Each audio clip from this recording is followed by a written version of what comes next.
আমি হরিপদ দাস। আমার লেখা এপার ওপার বর্ডার পার পাঠ করছি হরিপদ দাস। এক খুড়ো আমাকে বলছে একটা নতুন রোগ বেরিয়েছে, তুমি কি জানো? আমার জানা নেই। আমি খুড়োকে বলছি রোগের নামটা কি? খুড়ো আমাকে বলছে আমি তো জানি না ভাই।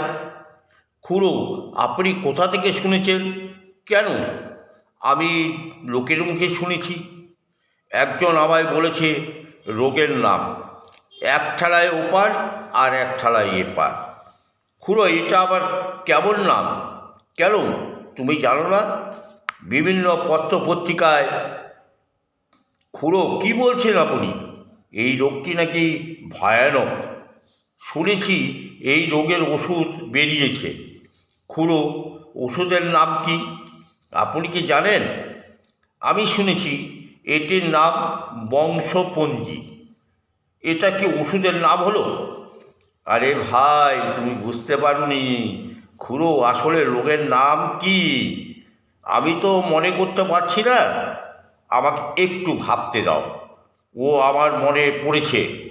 এই রোগের নাম কি হলো এনআরসি। ভাই, এই রোগের ওষুধগুলো কোথায় পাওয়া যাবে? প্রথমে হলো কোথায় থাকেন আপনি, তার রেসিডেন্সি সার্টিফিকেট, আপনার জন্ম তারিখ, জন্মের সার্টিফিকেট, আপনার ছেলে মেয়ে কজন, তাদের জন্মের বার্থ সার্টিফিকেট, আর এখানে কতদিন থেকে বসবাস করছেন তার সার্টিফিকেট। খুড়ো, এগুলো কি আপনার থাকে? তাহলে ভয়ানক রোগ থেকে মুক্তি পাবেন। যদি আপনার না থাকে তাহলে বাংলাদেশের বর্ডার পার। নমস্কার।